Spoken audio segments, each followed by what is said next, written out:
everyone. Good evening. Okay, the time is now 7:01, and we're going to call ANC 8D's meeting to order.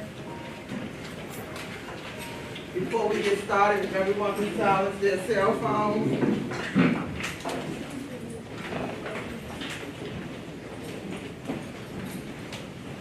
And we're just going to have a moment of silence. We try to do prayer, but to respect all religions within the room and all that's going on in the world today, we're just going to take a moment and have some silence. Thank you.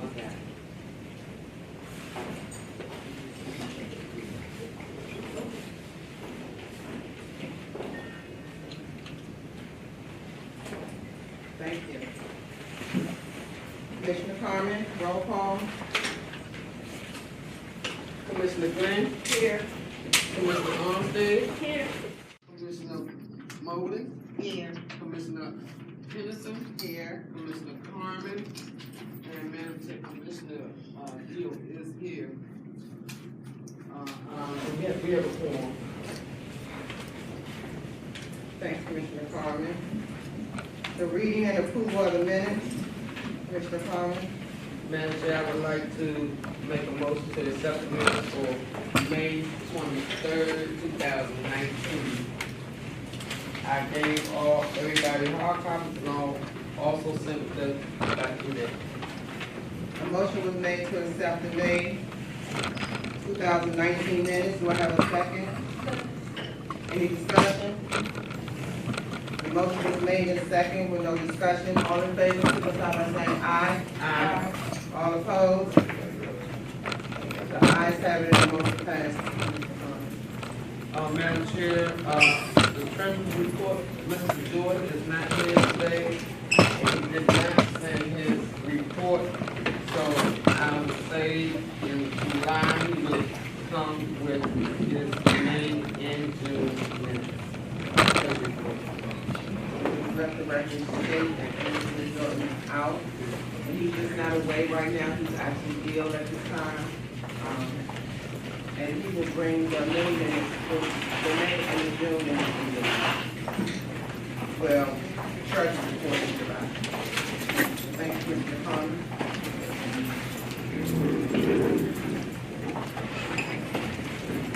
Commissioners, are there any unfinished business?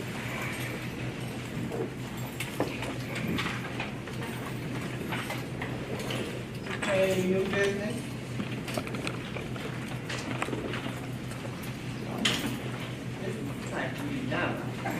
Right on the line, okay. At this time, we're at community concerns. Are there any community concerns at this time? Mr. Davis? Is this meaning dealing with the post office type stuff? Is that what we're talking about? Well, the post office is here to speak. This is dealing with the overall community. If we have a community concern, after the post office speaks, we can address them. Okay. They're on the agenda. Yes, ma'am. Could I make an announcement? Sure. Okay.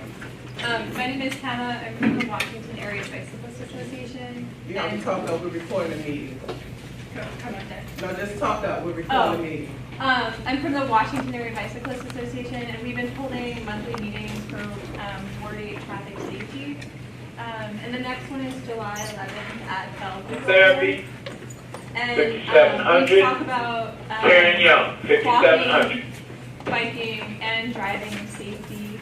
And I just wanted to invite everyone who's here, and the commissioners and community members to attend.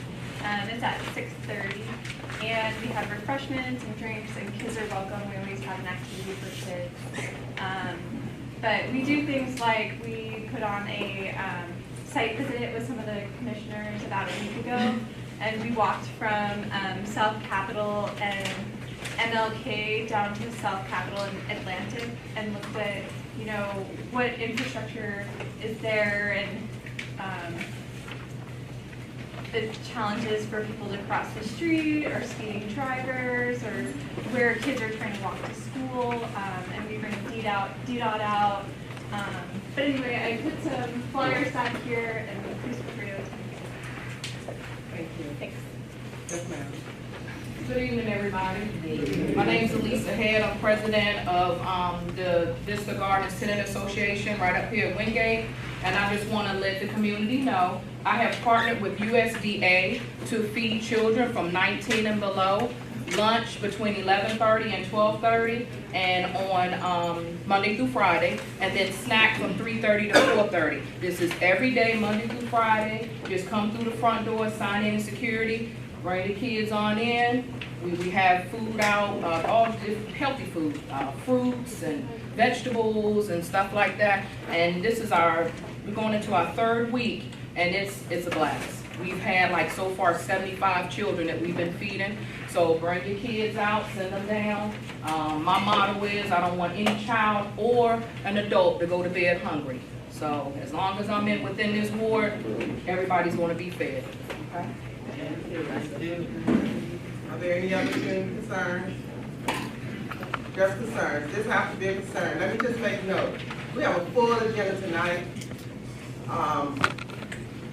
And if you have any announcements, you can do it at the end of the meeting.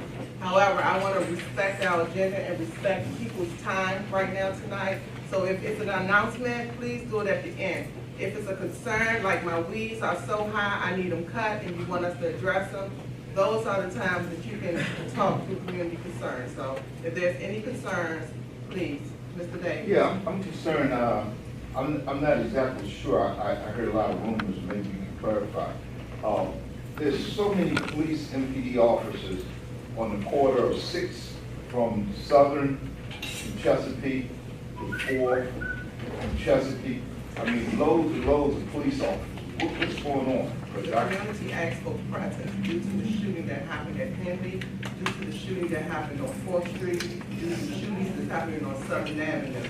So they wanted to see more police presence. This is the crime initiative area over here, the PSA 706, 708. So what MPD is placing the presence, they won't be here for long, but they're trying to get unwanted guests and those people that's loitering all day long another place to go other than the community in which they're trying to damage. So we did have a meeting with the homeowners that's on 6th Street with MPD, the council member's office, and the mayor's office, because we all know that once you push a group of individuals from one area, they go down into another area. And those homeowners, as you know, Mr. Davis, are mostly seniors that live within the 600 block of 6th Street, and that's why the presence is there. So they won't be there but for so long, but for right now, to eliminate all that's going on within that area, they're gonna have police presence. Yes, ma'am. Good evening, everyone. I have a safety concern, and I'd like to bring it to the attention of the community. I happened to witness a daytime shooting that was more like a scene from New York Undercover or something, rather than a normal average every afternoon. And it was really, really horrifying, because when you call 911 and explain that there's a shooting, first you had to hear a recording come on 3 times before you actually spoke to an individual that actually explained what was going on. And I did see the police maybe 1 or 2 days, but I'm saying something as serious as they picked up 15 shell casings off the ground in a shootout in the daytime, and this was right off of 1st Street on Wilmington. So my question is, are they really helping to stay in the community for a day or 2 and then just leave and go off and gang up in other places? This particular spot is particularly hazardous because it's very close to the highway. So they have their little shootout and then they jump on the highway in 10 minutes they're in Virginia or Maryland. So I made a note of that. First in Wilmington, unfortunately, we are not the commissioner's spokesperson in Wilmington. We will pass that information over to the commissioner. And you also have council members also in here that can pass that information on to that area. But we'll also address that with MPD. I don't know where your PSA meeting is, and that's the public safety meeting. But I really encourage you to attend that meeting also to share that information so you can get law enforcement in that area. So moving forward, everyone, we're now at our guest speakers. First on the agenda is Ms. Congresswoman Eleanor Holmes Norton.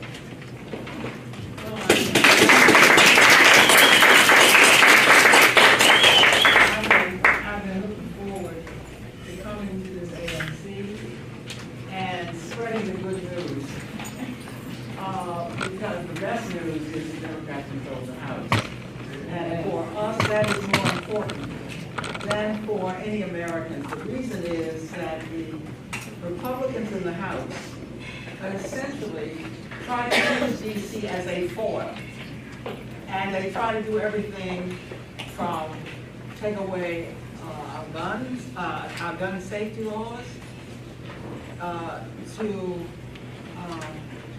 essentially scouting our laws to see what they don't agree with. Well, with the Democrats in control, we've been able to block every attempt. They've had 6 or 7 attempts, and they just can't do it anymore. So their favorite pastime is over with. The best news is, on July 24th, we will have a hearing in the House of Representatives on making the District of Columbia the 51st state. All right. We already have almost enough co-sponsors to pass the bill as I speak. Most bills go to the floor without a lot of co-sponsors, but the speaker, the leadership knows they're going to pass anyway. But we have gone the extra mile to get the co-sponsors. We need 218. We're very close to having 218 now. So I think I can predict that before this year is out, the House at least will pass the Washington D.C. Admission Act. This hearing we're looking forward to, and we are encouraging people to pack the House of Representatives. We want it so we will need an overflow room, so that they know we need it. We said we must have statehood in the District of Columbia. And we got strong support from the Democrats, I've already indicated. But I do want to just read to you what the speaker says, just a couple lines. But it shows that you have the support at that level, that something's going to happen. And here's what Speaker Pelosi said. For too long, the residents of the District of Columbia have served our nation in uniform and contributed to the economic power and success of our country while being denied the full enfranchisement that is their right. H.R. 51, the Washington, D.C. Admission Act, is a critical step in righting this historic wrong. So you want somebody like that at the top on your side. Cindy Hoyer, the second in command, is not, he's the one that counts the votes, brings the bill to the floor. He has had, and it's in my, those who follow me, we have a picture of him signing onto the bill. So we feel very, very encouraged. I have, you have a packet. I'm not going through each and every one of these. I'm trying to get to the highlights because a lot has happened in the House that, doesn't come on television every day. For example, H.R. 1. H.R. 1 is called H.R. 1 because it was the first bill. It means to enhance democracy. For example, by discouraging gerrymandering. It's got many, many of the provisions. For D.C. statehood, it lays out the reasons, what they call the findings for D.C. statehood. Every Democrat in the House voted for H.R. 1. Therefore, I'm predicting that every Democrat in the House will vote for D.C. statehood. Because D.C. statehood is spelled out in H.R. 1 that they've already voted for. In the Senate, we have the entire leadership of the Senate. Now remember, the Senate is not controlled by Democrats. And they have only a very few bills. One is Voting Rights Act. There's a second, and then the third is D.C. statehood. So we've got the kind of support we need to get this bill through. Now, I do want you to know that we're on what I call a dual track. Quiet as it's kept, we don't even have full home rule. You wouldn't know that because we do have a mayor, city council. They're pretty fully empowered to do what needs to be done. But there are a number of things that they cannot do. For example, climate change is here. Suppose it floods. You've got to go to the president to call out the National Guard. They should be able to call out the National Guard. That's the kind of thing I'm doing to round out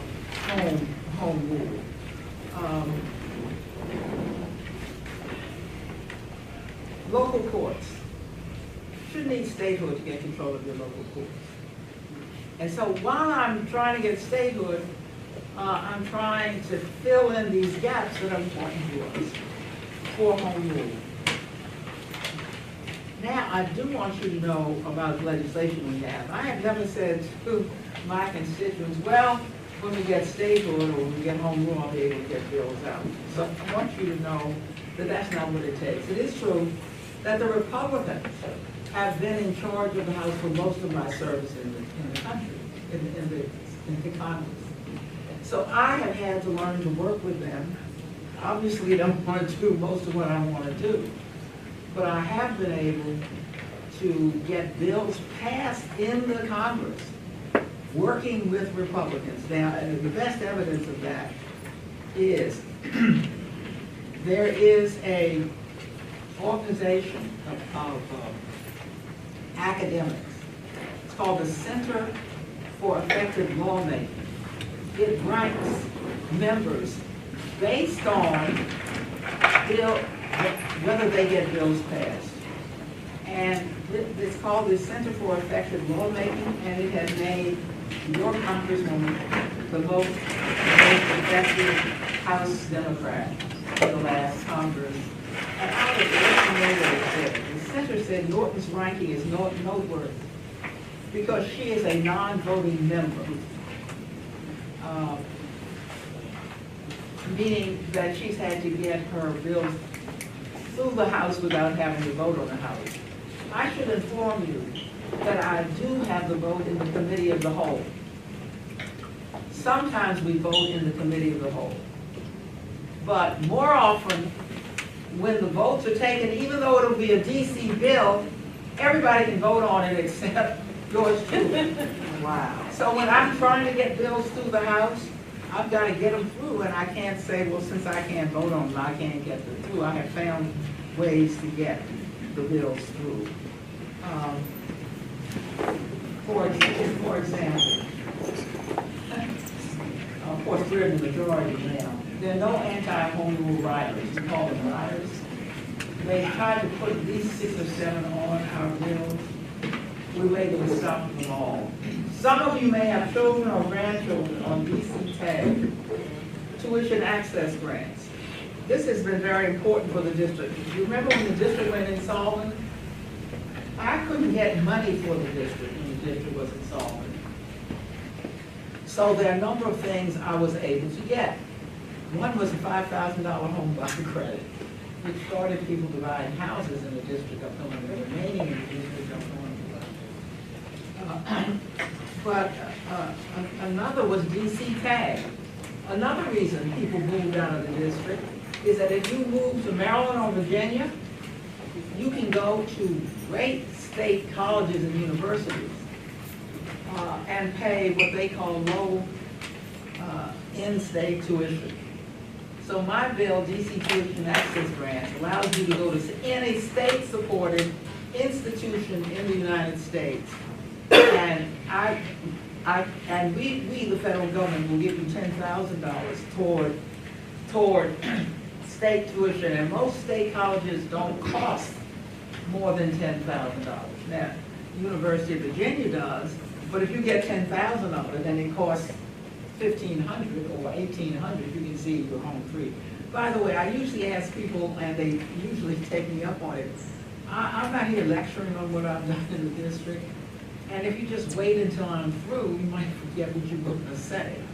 So if you have something to ask me or to say about any of these things that I'm skimming over to let you know what's happening in the Congress, please stop me. I got a question. Yes, that's what I'm. Yeah, since you mentioned that.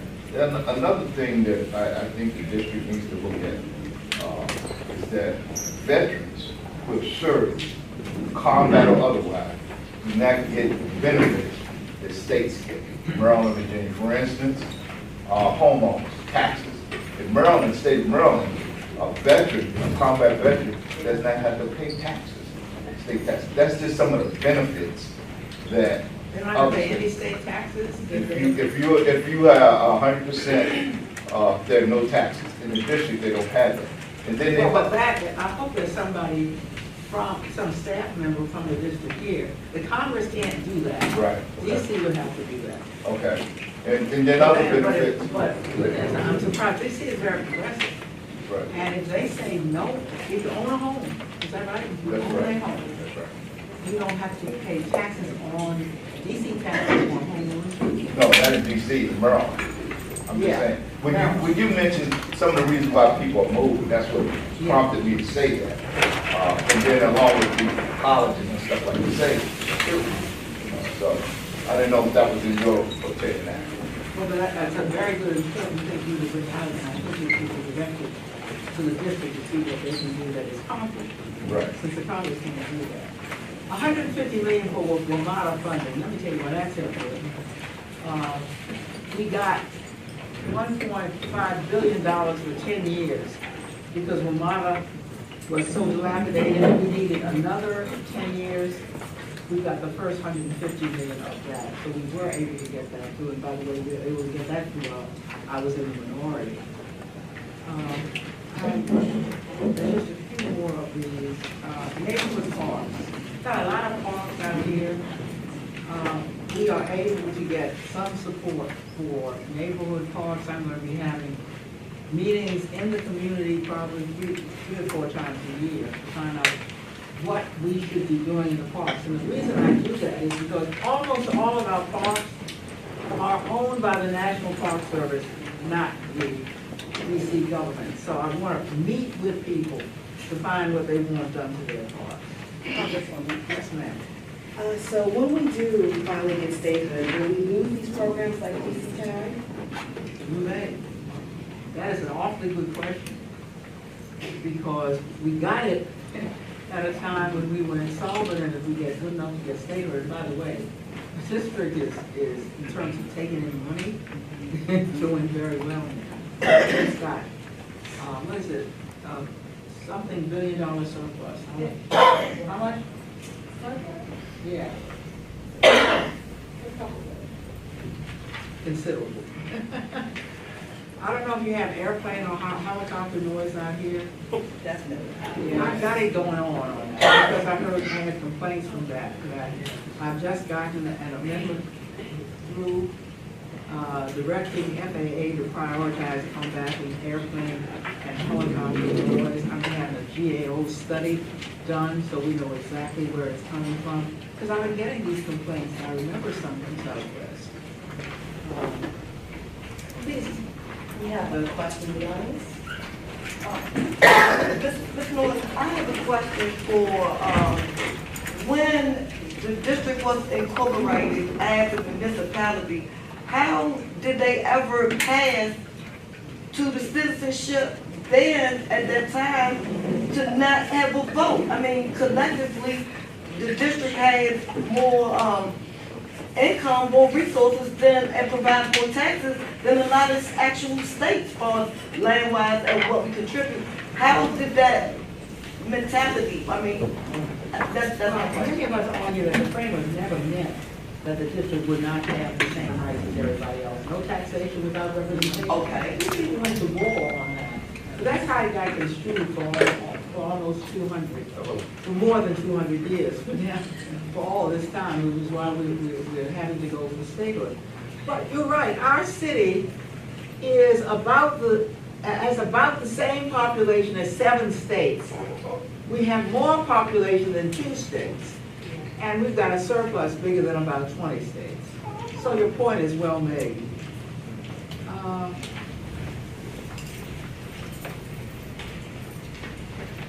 just got a bill through. Somebody saw a child vaping on Amtrak. They're supposed to be, their regulations say no smoking. I just got a bill through. Not just regulations, but bill through, no smoking, period. Do you have any more questions about what is happening? Let me alert everybody. Something to add again. Remember you wanted to have a military parade on Pennsylvania Avenue? The only way we were able to stop that is the Pentagon told us that it would mess up the streets, all these tanks and everybody on the streets. And then they have to pay DC. They already owe us $7 billion. They haven't paid us for the inauguration. Now, watch out what they think they're gonna do on the 4th of July. Let's just be here.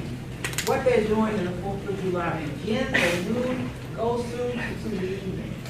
They're having some kind of parade. Down Pennsylvania Avenue. I'm sure nobody will come. They're also gonna have they're gonna have Trump speaking at Lincoln Memorial in the afternoon. Wait until he sees nobody's coming to that. And then at the foot of the Capitol, we're gonna do it the way we always did it, which is that you come, bring a picnic lunch, listen to music, and go home. He's trying to take over the 4th of July for his campaign.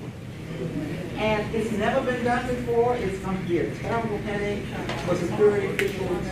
And I don't think I need to tell DC to stay home. So I want to end by telling you where I've done a great deal of my work. I got on a bill that has allowed me to essentially build parts of the district that were going for nothing. How many of you have been to the wall? That's my bill. Now we're on to the southeast, called Capitol Riverfront. That, if you haven't been there, please go there. Each of these has about 10 more years of building to do. More taxes for the DC, unused land being used for DC. And lots of amenities that we wouldn't have otherwise. St. Elizabeth, I'm out here in this area. This is the first time the federal government has crossed over the Anacostia. Only in, that's why downtown is built up. They built buildings there, and everything gathered around, all of the sites and restaurants and the rest. Nothing was ever built on this side of the Anacostia. So, the Department of Homeland Security is being built. Already one building is off. But there are going to be 6 federal agencies on that on that federal side of St. Elizabeth. And that means, and I've got special things going on there to make sure these residents get hired. And there's an information office there for residents. Memorial Bridge, which is also my bill, halfway off. That, of course, unites our city. It is one of the, it might be the longest bridge I can get in the district up on. If you go past that, you'll see it going up. Are there any questions or anything you want me to take back to the Congress to get done? Yes, Congresswoman, Commissioner Diaz. I just have a question for the hearing for HR 51 on July 24th. Is the possibility that the community can actually testify that day, or what would you like us to do on that exact day? Well, I'm going to have a special day for residents to testify because it's a hearing. It's not my hearing. It's a very good friend coming, and there are rules about who can testify, a certain number of people. So it's going to be who you would expect, the mayor and the city council chair. We will have a veteran to testify because taxation without representation.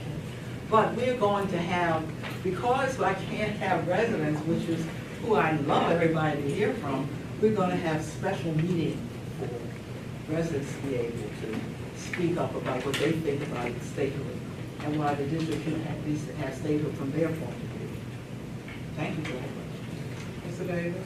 Yes, I'd like to thank your office, Congresswoman Norton, and in particular, the facilitator, Cartwright Moore. He's here today. Oh, is he here?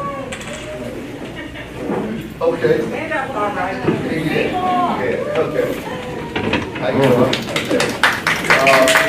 It's been very helpful to me as a veteran when I came back from Desert Storm in terms of some injuries that I sustained and going through the VA process, as you know, probably very difficult thing. And he facilitated that. And recently, I called your office about some issues that I'll be talking about later for the post office on Southern Avenue that he facilitated to make sure, and I got some calls, hopefully get the ball rolling. So I want to thank your office and the people in your office who facilitated that. Well, I appreciate that. I appreciate that you have raised, what is it that Norton's office can do as opposed to DC's office? You raised two of them.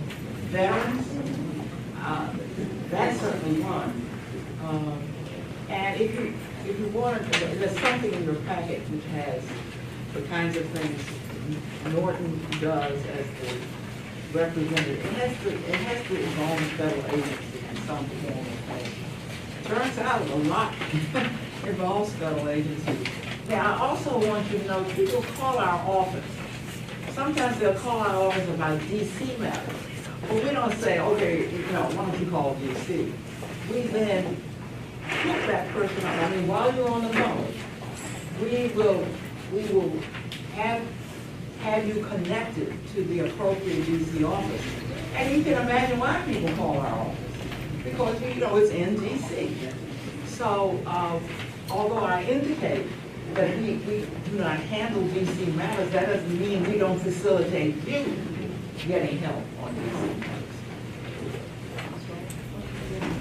Good evening, Congresswoman Norton. I'm Henry Morton. You may recall you attended our Bellevue community meeting back in March, and we honored all of these outstanding ANC commissioners, but we didn't have our certificates ready at the time.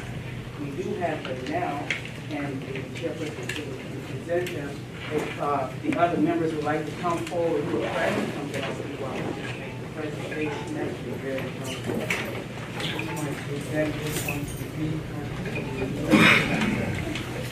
this is a picture that was taken from that day when everyone was there. They had their pictures taken. And I just want to say that Congresswoman Norton, you have been just legendary. Everett 5700 and Everett 5700. You have just been legendary. You've just been legendary in the community. We just wanted to honor you during that history month, Women's History Month. I wanted to make sure you knew how much we appreciate you. We also really appreciate our ANCAB.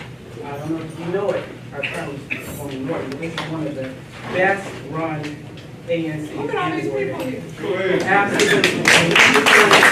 We also recognize them during Women's History Month, and we now have their certificates that we neglected to present to them. I just want to thank you for that. It looks like I need to put them in a congressional record. That's right.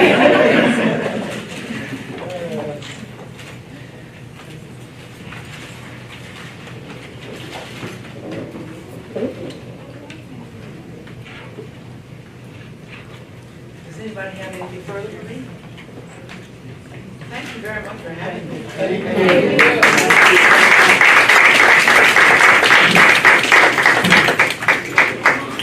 Moving forward, and we're going to amend our agenda because initially we wanted to keep it federal, all.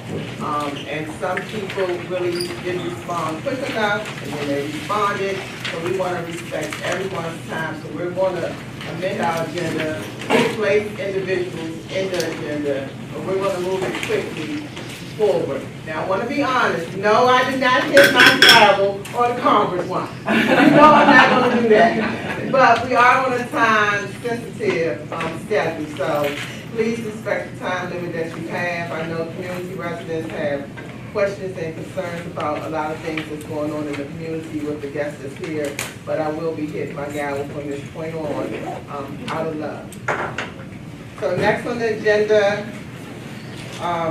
will be the Postmaster, Ms. Sherry Harper, to speak towards the post office, the U.S. Post Office on Southern Avenue. Good evening, everyone. Good evening. And I'm a little hoarse tonight, so hopefully everyone can hear me. I was contacted by the commissioners, Henderson chairperson, as well as Carmen. I don't know, maybe about a month ago, maybe, about that time, about coming here. And I had to rearrange my schedule, so I do have to leave within 30 minutes, unfortunately. but does not mean we're told it's Yes, out of sight, out of 5700, mind. EBS, 5700. I have been here, I'm the acting postmaster they indicated in. I have been here since March, mid-March. I'm replacing the current postmaster who's away on assignment. So, but I have been here, been with the Postal Service 27 years. I started my career right here in Washington DC, actually 27 years ago at then Brentwood. I worked at, on the mail processing side of the house. I have almost 50-50 experience in terms of mail processing. Of course, that's where the mail is actually processed, that most people don't really get to see, but it's where all the equipment is, and we process the mail. And I've also worked about 50% of my 27 years on the delivery and customer service side of the house. So I know both sides of the house, so to speak, as it relates to postal matters. Now, what have I done since I've been here? One, tried to go to the delivery, as well as we have a lot of retail units that just sell stamps and products. I've not made it to all the retail units yet because we have over 30 retail present. I don't know if you realize that or not, but we have a vast number. I have gone to delivery units, on the other hand, where we sell stamps and deliver mail, and in some cases we just deliver mail. I have been to most of those, and Congress Heights is one of the ones I've been to. Now, the letter stated that when I received it, that you all were concerned with safety, security, and the appearance of the post office. Correct? Yes. Now, I wasn't sure about safety and security, so I have some subject matter experts that I brought with me that will also help answer any questions that you all may have. I brought the postal police. You may have seen them in uniform. I brought them because they are our safety and security. That's what they do. So in the event there are some matters they need to be aware of, I brought them so they can make note and we deal with it accordingly. But just to let you know, they primarily deal with the safety of our employees as well as mail. So that's pretty much what they do. And you see them if you go to down to JCTM or Brentwood, you'll see them. They are very present when if you go down there. That's primarily where they are housed. However, they're responsible for all of Washington, D.C. So that's why they're here, so they can make note of any concerns that you may have. I also brought along with me the current manager, Sakita Davis. She's at Congress Heights. She is the current manager there, so she's here so she can also answer questions. Obviously, with me only having three months here, I may not know all of your concerns as much as perhaps as she would. And I also brought two managers of customer service with me as well. They're working in DC City. And also I brought April Jackson, who is also acting like I'm acting, but she's very much part of the DC fabric. She's wearing two hats right now. Okay, so April has been very instrumental with safety as it relates to the employees in DC. And she's also wearing another hat, which is customer relations. So when we have customer complaints, I usually turn them over to April.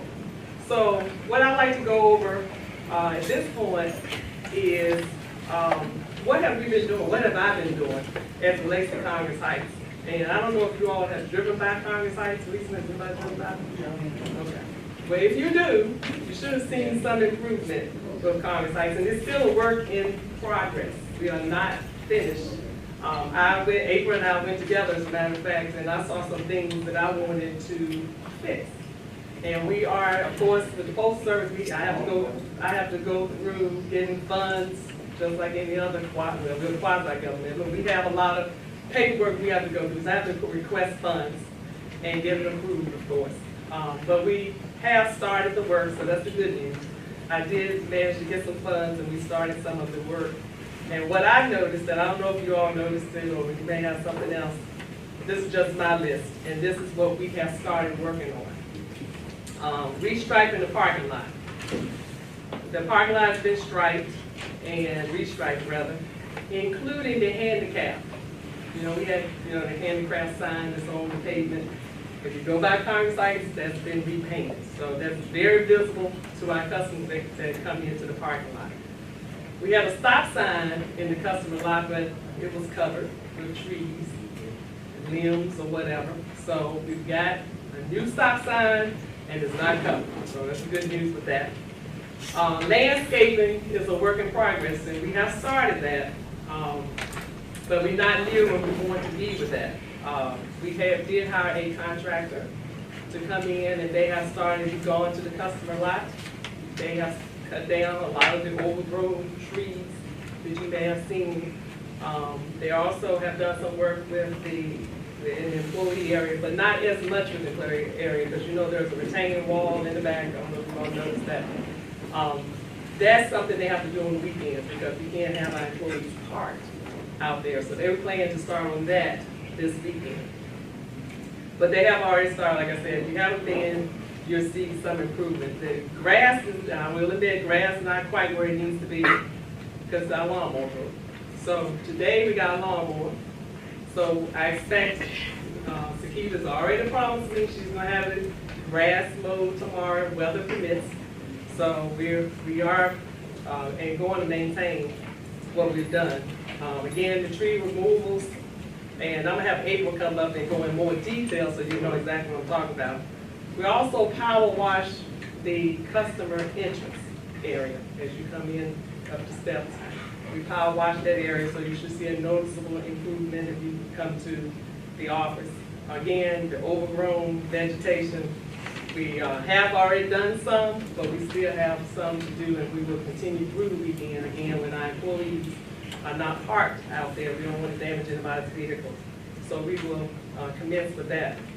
We also have lights as relates to safety. Parking lot, the entrance, customer lobby. We plan to do something with the lights to make it brighter there. There was a handrail that was broken as you go up the customer steps. Black handrail. We've already fixed that. That's done. And I'm gonna ask April to come forward so she can give you, because she's really been the forefront and the face of this whole project, because I gave her this to coordinate. And she's been dealing with both, we have our internal maintenance that works out of Brentwood. They do some of the work that is beyond their scope. We have to go to an outside source for contracting. Some of this work, like the retaining wall, was beyond their scope. So that's what's kind of keeping that from happening. But again, that should start this weekend as it relates to that. So April, you want to add? Good evening, everyone. Before we speak, Ms. April, we do want to state that we open the doors on the side, and hopefully you can feel the air that's coming into the room. For those seniors that might need some air just to cool off, you are welcome to go sit in there for a second and come back into the environment. We want to make sure that you're comfortable at this time. And please don't forget to sign in. Thank you. Thank you. Good evening, everyone. Good evening. As you said, my name is April Jackson, and I want to elaborate a little bit more on what we've done for the beautification of the postal service. So there was a tree on the customer parking lot that sits to the back. When you go past it, the tree is gone. It's completely gone now. There was another tree on the side where the fence is that separate from where the carryout was at. Those trees and brushes are gone as well. The stop sign is clear. You can see it now when you come out the postal customer parking lot. When you walk down the street, the tree limbs, they're gone as well. When you're walking down Southern Avenue past the customer parking lot, they're gone. So we try to cut back the trees from the customer's parking lot and the sidewalk. That is a safety hazard. The railing, when we're going back to safety, when you was walking up the step, it was cracked. So you can catch your hand on it, and then the railing was leaning to the side. That has been repaired. The lights on the outside of the building, on the customer parking lot and in front of the entrance door, we're in a process of getting new lighting for there. So at nighttime, you know we're not there. If the lights are not on at nighttime, please let us know. We're not aware of those problems. Just let us know if the light's out. We'll have it fixed. The landscaping in the front of the building, where the dirt is on the left-hand side, that's the ongoing process of having that repaired right there. Okay? And she said the power wash in the front of the building, that's done. The hours of operation on Saturdays are from 9 a.m. to 2 p.m. The hours of operation are posted on the door, clearly on both doors so you can see if you was not aware of that as well. The overgrown vegetation, like she said, is going to be covered, is going to be done hopefully by this weekend. Any questions on vegetation? No, we have another question. On, Sir. Any questions? But wait a minute. let's do this right here. Any questions on vegetation? Any question on the stop sign? Overall stop sign, yes. So on the vegetation, is Yes. that something that would be taken care of ongoing, so it does not look like that again? Because I thought that was an abandoned post office. No, it's not, but yes, it will be, yes, ma'am, yes, correct. And quite frankly, because it was not inexpensive to do this, and we had already started, because again, it takes some time to get funding. And so, it just so happened your letter came about the same time that, because April's been very, very active, in helping us do some things better. Service is one of the ones, and that's why I got some of the managers, not all the managers here tonight, so we can talk about the service piece. But the first thing I wanted to do, again, I'm visiting, I wanted to make sure that the post office were in better shape than what they're in. And I promised the world no, because again, I have to request funding and it has to be approved.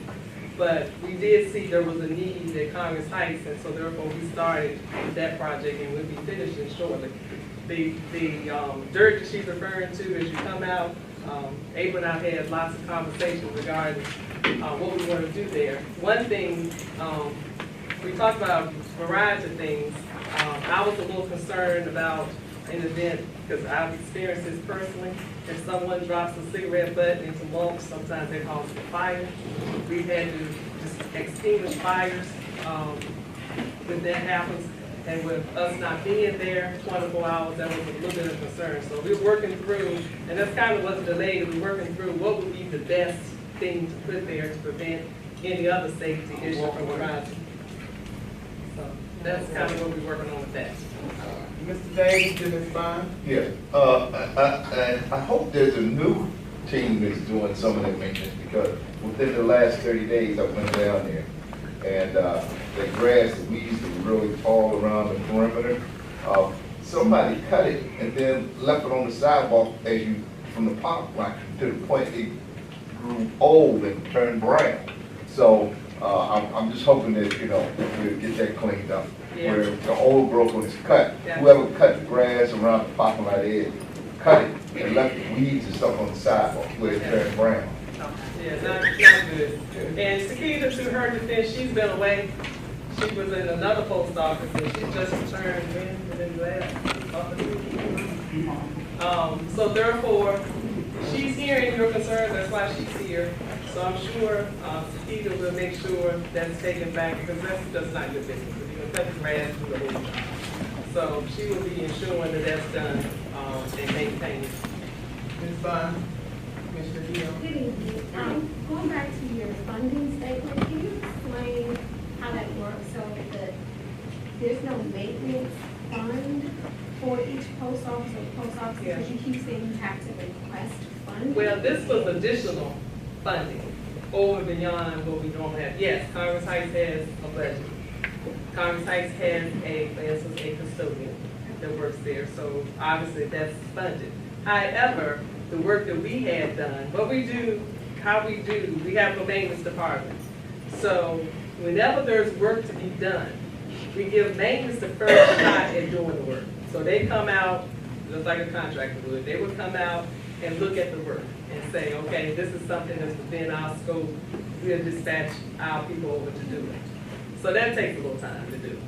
But when they say it's beyond their scope, we go to facilities. We have a whole facilities department with the Postal Service. And what they do is they go out and get quotes and determine who they will award the quote and the work to. So they do have, I don't do any of that. All I do is put in the request for funding. And of course, if the funds are there, then we may get it. If it's not there, then we won't get it. But in this case, we were able to get the funding. And so the work, part of the work is done. 5761, EBS 5761. So to reduce some of the costs, in this case, some of the work is done by our local maintenance, but the heavy duty stuff is being done by a contractor. So we do that to give our folks our first opportunity to get the work before we contract it out. So that's kind of what the funding thing is about. Okay. Yeah. This message is, this question is for April Jackson. Yes. You handle community relationship, customer relations. Yes. I need to know how you can get in touch with you. Okay, I can give you my number. 636-1578. Okay, and I have a question concerning mailboxes. No one's really sure exactly who owns what, who owns them. I don't know if it's the apartment community or if it's you all. But like, for example, I have Oak Park apartments that are underneath me, and sometimes they have problems with the locks being broke or doors unopened, and we have a lot of problems between maintenance for the apartment complexes or the actual post office. So when we do have issues like that, who is the person that's responsible? It depends on what kind of mailbox. If they're the cluster boxes outside of the building, we are responsible of putting the arrow locks on and replacing the lock.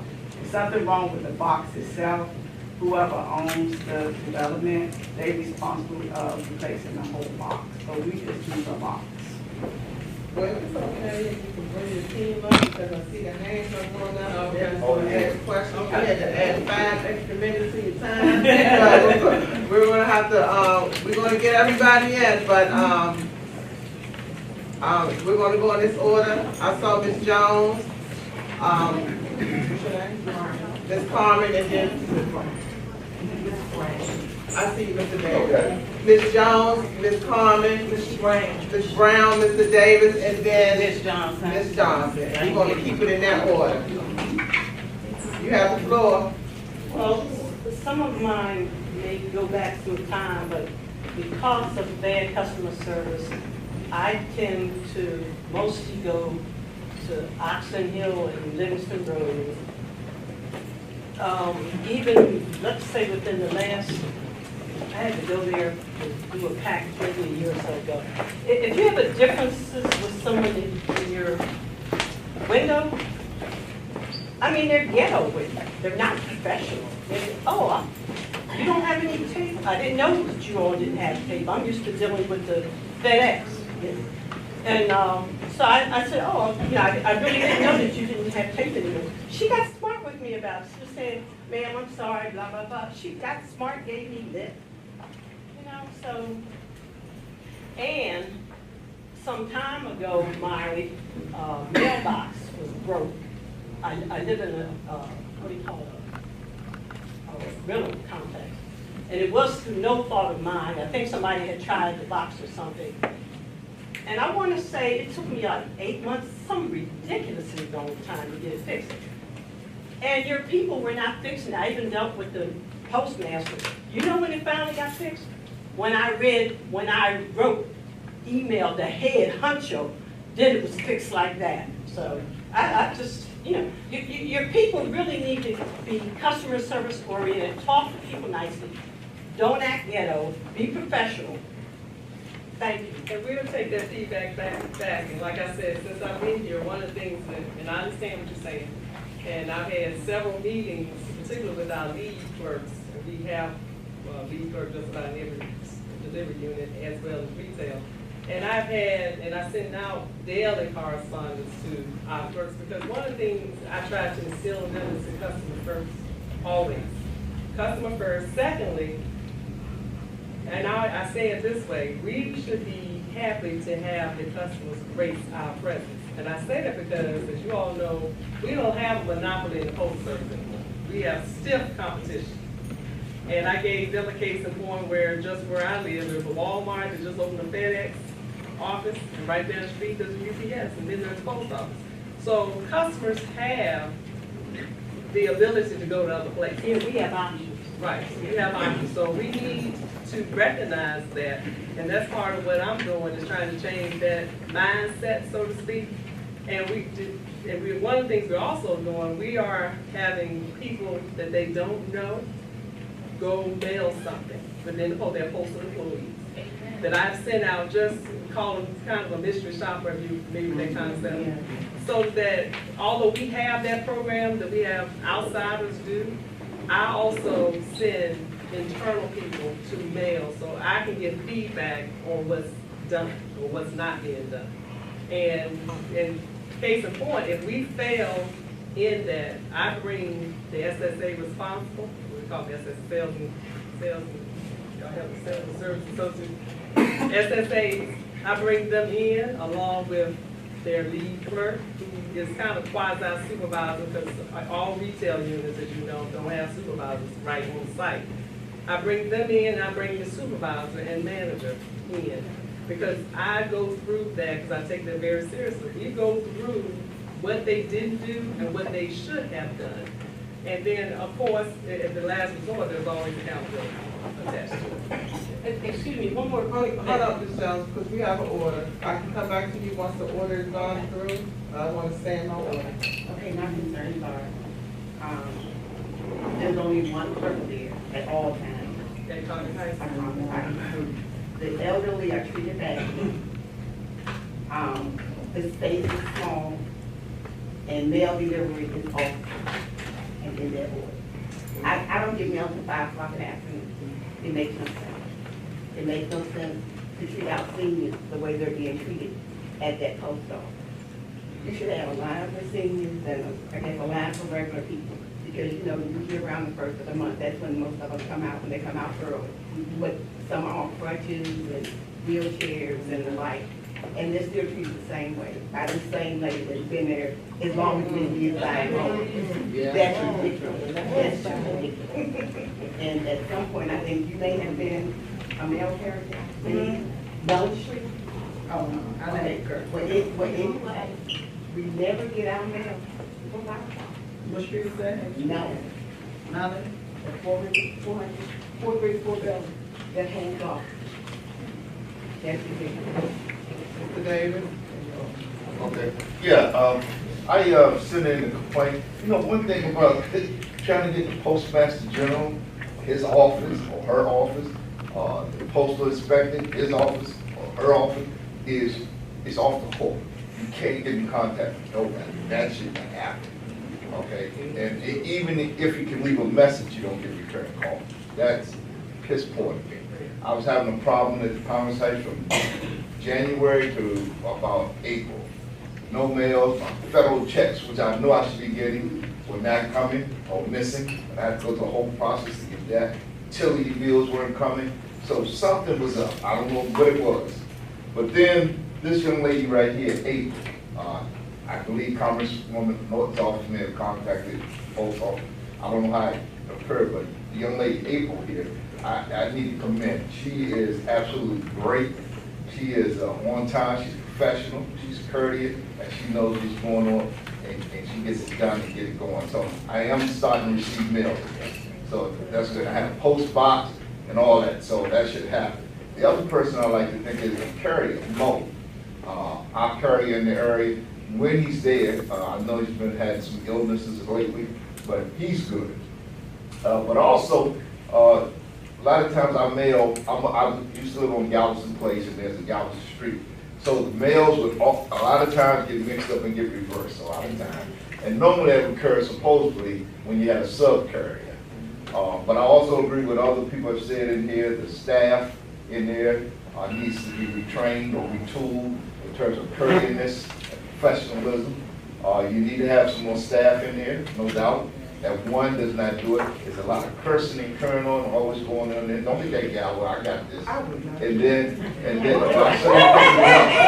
know, I don't want to go there tonight. I just don't want to go there tonight. And the other thing is, I am so glad to see others come out, because I was hesitant to even come to the meeting, even though I called the commissioner and asked her, could this happen? Because I didn't want it to be a Mr. Davis thing. Oh, here come that damn Mr. Davis again. So I'm so glad to hear other people really see what's going on and speaking out. So that made me feel a lot better. There's a lot of things I could say, but I'm going to be mindful of time, but I just wanted to commend April. You're doing a hell of a job. Thank you. She is doing a great job. And I think that, by the way, Ms. Brown, I had a situation very similar to what she was explaining. There was only one particular clerk and the line was like going out the door. And so while I was in line, I just asked the clerk, can I get a green card so I could be filling it out while I'm standing in line? And she acted like she didn't even hear me. She just kept on working and kept on. So, you know, rather than feed into the situation, I just said, when I get an opportunity, I bring that to light because, you know, it's like they treat people however they want to. You know, they know the process of complaining. They know how difficult it is. They know that 9 times out of 10, you'll never have the patience to speak to the person, all the changes they take you through. So they just, you know, ain't nothing gonna happen. What are you gonna do? And so a lot of people were frustrated, you know, cursing among themselves, and you know, it just creates a bad environment all the way around. And so I think when I get an opportunity, I'll share it with some people that can make a difference. Thank you. Ms. Jones, the gentleman next to you. There was a gentleman that delivered my mail who was on a scale of 1 to 10. I'd give him like a 12 or 15. Since then, I think he's had some medical problems, but he was extremely good. But as far as management, that was very disappointing because during the time when I was having this problem of not being able to get my mail, being inconvenient, having to come down to you, I had people hanging up on me. And as far as calling management, trying to complain, it didn't get anywhere. And the whole mentality was like, oh, you're in the hood, it doesn't matter.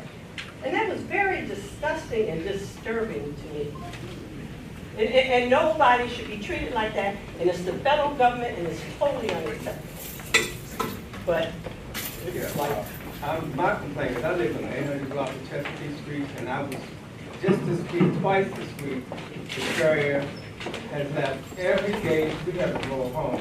Every gate should walk in and leave the gate is hanging. Chesapeake is a very busy street.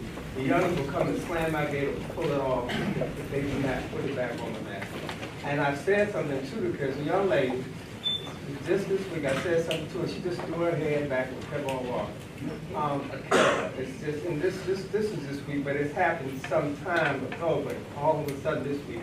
And her rudeness really got to me because I was just trying to say, that young lady, because she had all the gates just wide open. She left them just hanging out in the middle of the street. To me, that's just something simple that a carrier should be doing because there's service to us. The other thing that's been happening recently, I haven't been getting my mail as I normally was always, just lately, my mail was coming 2 weeks later. I had a couple of bills that come, they were stamped, like they had been sent back. So I don't know if it's the same carrier or not, but the issue is, just lately, these things can begin to happen. But again, I'm going to address the courtesy issue. You all, the carriers out here are horrible, at least the ones that I've encountered. They don't listen. There's sometimes my mail is just scribbled up in my door, you know, have to slide in my door. Just the little things that I feel that we shouldn't have to deal with on a regular basis. I understand every now and then I don't have a problem, but this stuff is becoming to the point where it's becoming regular.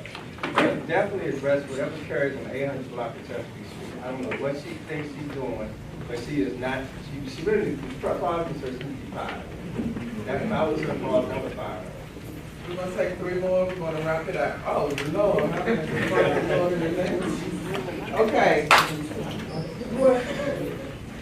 Oh, I did say you. Yes, ma'am. Thank you. I haven't seen my mail carrier for 2 days.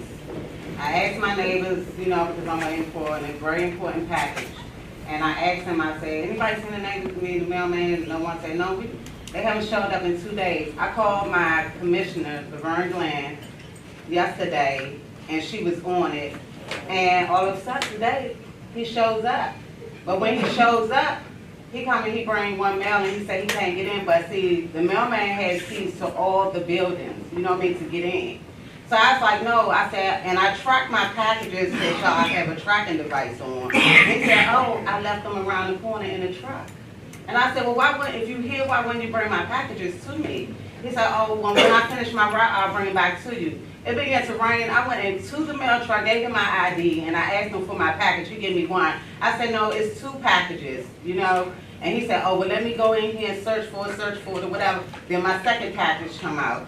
There's a lot of times that these mailmen do not come around and they just be missing.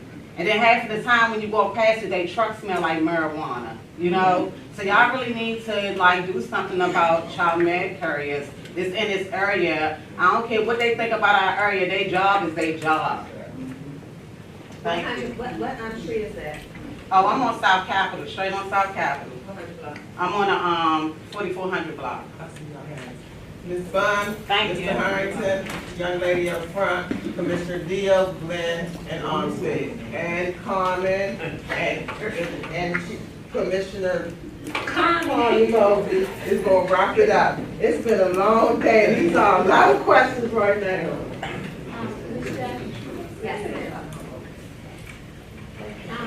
So one of the blocks of Rush Street Southwest, so my concern is the safety of my mail. I can't tell you who carries, but I'm never home for my mail. But there are a number of times, because I have the slot in my door, where my mail is literally sticking halfway out, not fully pushed in. So my concern is that someone can walk on my porch, pull my mail out, if I have a credit, whatever is in there, they have access to that. So that's one concern. And then the second one is, like this gentleman said about respecting our property. Almost every day when I come home, there is a rubber van or several rubber vans on my porch. And I understand when you pull in the mail, the mail is bundled, but can you please pick up rubber bands when you leave your front? What street is it? 100 block of Amara Street, Southwest. Thank you. Last time I went to the post office to mail a package, there was a handwritten sign on the door that said closed for lunch until 4:30. Wow. I'd never heard of that. Has anybody else seen that? I learned on the internet that this is a thing that happens sometimes, but it's really not cool because like I don't know about it, so I can't plan around it when I'm in a hurry. And that's also a very late lunch when they close at 5. Like to say we'll be back at 4:30, which is what it said. Well, first thing I would say was that one of our signs that was handwritten, I don't know, but we do have the hours posted now on the door. Right, but somebody, whoever was working there just said, I'm leaving, let me put up a handwritten sign. Are they allowed to do that? No. Okay. But you know that it's happening. So, but that's why I said, was that a prank? Did somebody put that up? I don't know. But we do have the hours, to your point. We got the hours now posted on the door, professionally done, that you can see what hours of operation. But no, we don't. They don't just arbitrarily choose when they go and post a sign and our sites. Yes, I'm at 4660 Martin Luther King, the high rise, Wingate. And we have, I must say, we have an awesome mail carrier, Mr. Brown. When he's there, the mail is put in the boxes properly, but the days that he's not there, whoever takes his spot, and each time it happens, I've been sending emails and sending letters back to him, and I don't know if you received them. He told me that he passed it on to you, but whoever takes his spot and he's off or on vacation, they just take the mail. Sometimes they ball it up and throw it in a box. You know, and we have because it's a high rise, it's open, you know. That needs to stop. And then it's like extra mail sitting at the security desk, piled high. And a lot of the residents are complaining at our tenant meetings, they're complaining about that. So can you please look into that? Because it's unacceptable. That mail that they pile up, sometimes if it's not completely addressed, like having an apartment number on it, they'll pass it on to the management staff to try to get them to identify which apartment it belongs to, and then they'll give it back to the carrier the next day so they can place it in the correct box. But it's not going to the management staff, it's just, the mail carrier is just sitting it on it, because our mailbox is, right, and so there's open mail out with people's name on it and everything. And 9 times out of 10, I'm the one that picks it up when I go down and I'll take it into, you know, the management the next day. But that shouldn't happen. People's mail shouldn't be out like that. Commissioners, I know you all have questions and we're pressed for time, so could you, I don't want to say make it quick, but make it quick. Thank you. Commissioner Dio? I just have, I did experience the same thing that Nathan experienced when I went to the post office on my Saturday, very busy. When I got there, it said it was closed. You guys have the hours posted, but they were closed, and there was a sign out there. But what I want to ask about, I don't really like to be frustrated with the workers that are there because I kind of understand. but there's usually just one worker or two. Can you hire somebody there to give them assistance? Because I think it's overwhelming to the employees that actually work at Congress Heights. I mean, it's a busy place and constantly, it's a long line, and there's like one or two people in the back. They need to hire more people to service this area. Well, So what's today, me myself, I interviewed personally, we had a workshop on June 1st. Today we interviewed about over 100 people that come into the post office to fulfill the needs that we have here. We know that we have some issues, but we're out interviewing, getting new employment, getting new people, training these people to do the job correctly. I know in the past we had to have issues with delivery, not doing the job as it should, but we're trying to make a difference. We're trying to put everything in the front with delivery, with customer service at the windows. I'm telling you, ladies and gentlemen, if you'd have seen how packed it was down Brentwood today, you'll be like, okay, how many Congress Heights get? They're getting some, and it's coming. We ask that you do be patient, because I know you've been suffering for some time, but it is coming. And I just want to let you know, personally, I interviewed about 6 good applicants. I'm talking professional people, young, want to work, hungry. They want to do the job correctly. They want to fulfill the service to the people. They have to go through training. We got to train them right.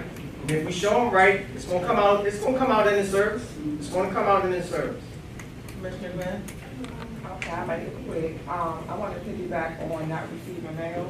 This happened before. It's been going on for the past. It happened like a few months ago. Not receiving mail. It's been a few months ago. It was like 4 days we didn't receive mail. The 4300 block of MLK. I happened to call today, and we received mail, but I didn't receive all of my mail. So I want to know what's going forward, what's going to happen with, my area receiving mail. Because this keeps going on, not receiving mail in our area. And I even went outside one day to order the postal, and they were telling me that, oh, we don't have enough couriers, but that's like unacceptable. You're going days and days without mail. There's enough couriers, man. And I mean, I know because they get them 9 o'clock at night. Covered like a few months ago, like 8:30, 9 o'clock at night, we were receiving mail. So what they last month, we get our fully staffed basically for couriers. So 8, 9 o'clock, and like in May, because I got there like May the 20th. And but no couriers are 8 or 9 o'clock. So we fully staffed, but if you have informed delivery to let you know exactly what you're supposed to be expecting. Because the mail pieces have declined, it declined. So not before no one is getting mail. Probably not too far, so it's like no one's getting mail. For 2 days, I received a piece of mail today, but what, Tuesday and Wednesday, we received no mail. And that's very unusual. And Sakita brought that up, because I was going to encourage anybody in the audience to get this. It's free. I have it. It's fantastic. And I give you a case in point. I had hail damage at my house where I had to replace the entire roof. And I was out of town. Then the insurance company called me. I called the insurance company. They say it's in the mail. You hear that all the time, it's in the mail. But because I had informed delivery on my phone, I was able to get an email every day around 8 o'clock. I was able to pull that email, and I saw there's a picture of the envelope, and I saw the return address said my insurance company. So I assumed at that point that was my check in the mail, and it was. So if you ever have questions about that, and whether you get all your mail, I got all my family members on it. Because it's really, and my father called it, was like he didn't get his mail. But my point is, get that, it's free. It's the best thing since sliced bread in terms of you knowing, and then let me just caution you on one thing. A lot of people, you get about 99, anyway, get informed delivery does take a lot of your questions out of your mind. It doesn't. I used it today. I received mail today, but I used it today, and it showed I didn't have any mail. So it doesn't. It's not always accurate. I had to. Well, what I was gonna say was she get the gap. Go. We'll talk on. Okay. Thank you so much. I appreciate it. Commissioner Armstead? I live at 34 Galveston, and I order a lot of vinyl because I make shirts. About 2 weeks ago, my vinyl came up missing, and when I called UPS, they were supposed to call me right back. They supposed to have a manager call me back. I never got a phone call back until the day after, because I had to eventually call again. But the person who brought my mail, they took my mail across the street instead of my house. Yeah, they misdelivered my mail. But when I called, when the manager was supposed to contact the driver to let me know where my mail was placed, because that messed up my order for my shirts. Y'all customer service on the phone needs to improve too. Because it was ridiculous, like it messed up my order. Okay, I have 5 questions. I didn't have these many first because I asked them. You will give you a chance to think of some more questions. But it's quick questions. But this is quick. Just things I want to say. First of all, the service in the post office is so slow, like everybody said. The post office has been in disarray for so long. Why do we believe that it's going to be a change now just because we contacted you guys? And it's the lady that worked at the post office, tall lady. She worked at the last window. That lady is so slow and rude and mean. Something needs to be done with her. I don't We don't know her she got the name. head. It comes out now in the bag. Yes, everybody knows who I'm talking about. And what positions are you hiring for? Lieutenant couriers, CCAs, PSCs, clerks, that's what we have. What are the acronyms? CCAs are the beginning, curious, Security assistant. beginning, that's the waiting. Part-time. How can we? Wait a minute, we got order.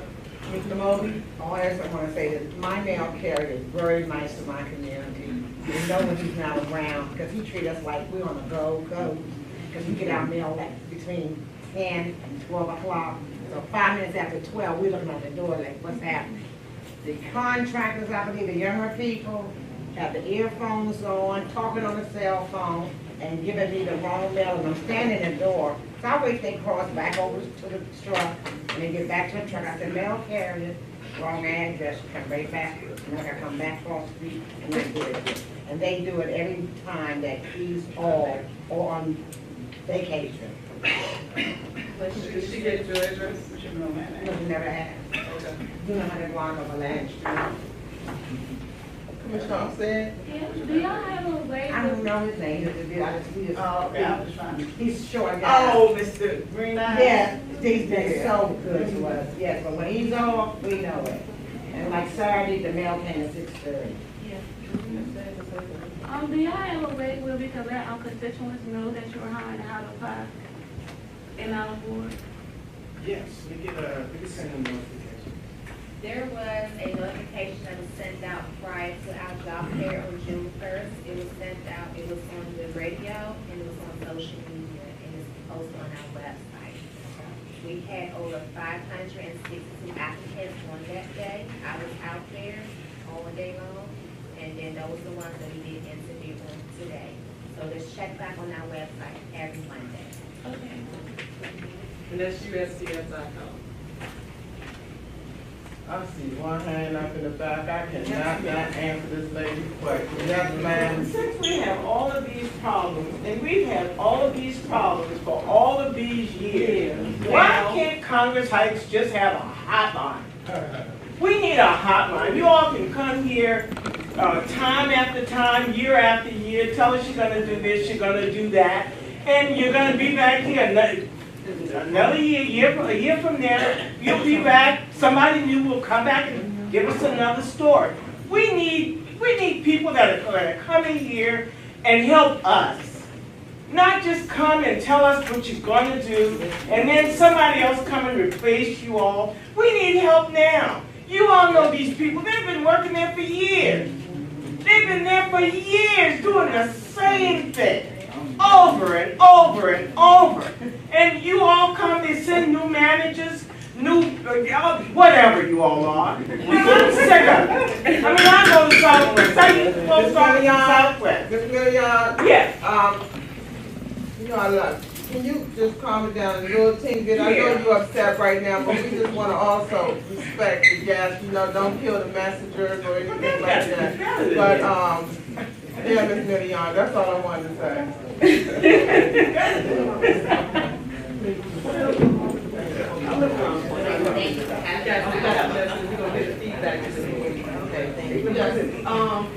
Say like in like 3 months, you know, can y'all come back and give us an update on what has been done? Service will speak first. The service will be improved in Congress. That's coming. What's your name? Brandon Tote. What's your title? I'm manager of the Monterey. Part of the leadership team here in Washington, D.C. You ever call her? No. Oh, you need to get them if you won't be saying it. We can say it. We're going to hold you accountable. Okay, in 3 months, we'll come back. Thank you for coming out.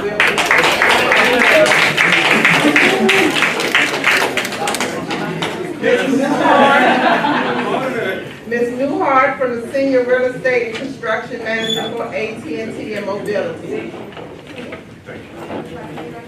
Yes.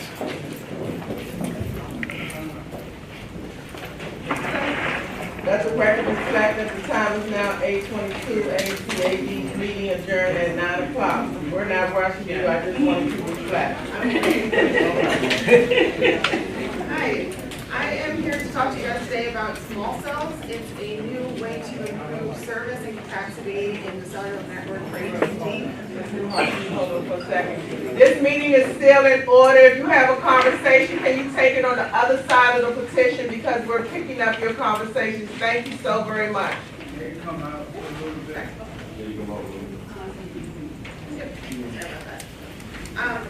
So AT&T is using something called small cells to improve service and capacity in this area.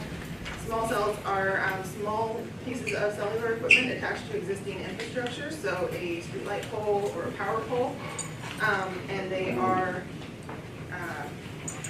really in targeted areas. So if there's an area where you maybe have 4 bars, but it spins every time you try to download a movie, that's what small cells will fix, is more capacity in a really targeted area. There are 2 designs. There's ones on what we call a overhead light pole, and the standard light pole. Our design includes all of the equipment and the antenna all the way at the top of the pole, and just a power meter and a disconnect lower down. And the other ones are the ones you'll see in this area primarily are on power poles. So that's an antenna up at the top and a box of equipment kind of in the mid-band. And that's because the power company wants us to put all this stuff at the top.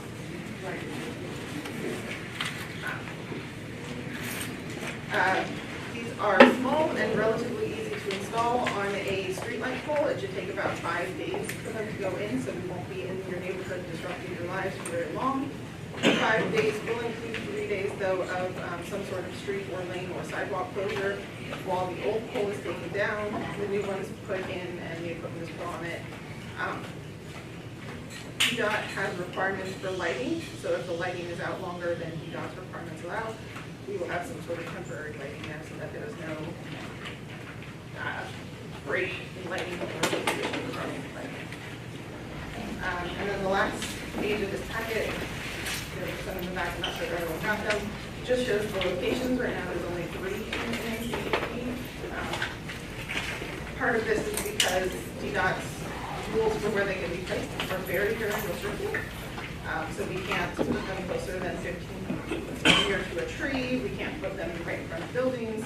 There are all sorts of rules. So the only places we can put them right now are these 3.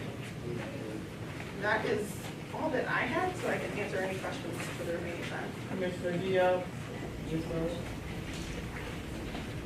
So you called them 5 small cells. So is this the 5G technology that we're talking about? What AT&T has applied for right now is only 4G. This is to solve an immediate 4G capacity need. 5G would be an additional application or revision to our application to include an additional piece of equipment. And in the map that you just gave us, is this on the GIS for us to look at it online? It is not, but I believe part of the GDOT process is that once the application is approved, there will be some sort of online GIS. Yes, will you be using these that you're putting up? Will you be using them for your 5G installations? Probably. So we're not installing any sort of new structures. We're attaching to existing utility poles and existing light poles. So it is likely that at some point in the future, we will add a 5G antenna to these, but that would be a separate application through GDOT. So you're not putting 5G up now? Our applications right now do not include 5G. And there is a public process? The process is a application to GDOT, and I believe the process is as long as we meet the criteria specified by the public space committee, that there is no public hearing required, but there is a set of guidelines that the public space committee published. You all addressed the health care concerns that are connected with these small cells, because it's documented that they create quite a few problems, even birth defects. There have been no studies that link wireless exposure to any sort of health effects. AT&T adheres to the guidelines set by the FCC. The FCC has evaluated a number of studies with the help of experts in the field and have determined what they call a safe level of exposure. Because these are small facilities, they are hundreds of times below that safe level of exposure. And are you aware of the studies that have been done that the community, specifically in California, the state of California, have ruled against these small cells, specifically because of the information that's been documented, scientific, not mine. I can't quote the particular evidence. If I had paid attention to this agenda before I came here, I would have brought it with me. But it is documented. I don't know what AT&T, I'm not attacking you in any way. I'm just saying they may want to look into that again. We do an exposure study that documents that our cell sites are within the levels as set out by the FCC. So we are in compliance with the laws regarding our safety emissions. Yes, ma'am. Hi, I'm Diana Johnson. I'm a Pepco ambassador. So I just want to clarify something on page 5. You say you will use existing poles, but according to this, it has a construction timeline which says that on day 3, new foundation poles. Yeah, the construction timeline is mostly for the coconut light poles.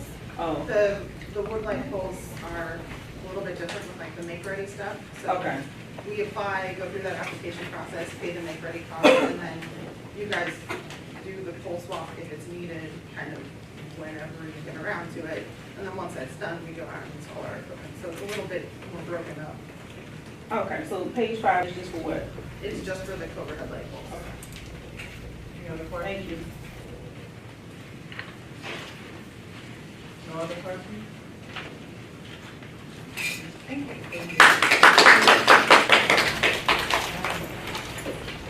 Mr. Nathan Harrington from Ward 8 Woods and Ward 8 Farmers Market. Time is now 8:30.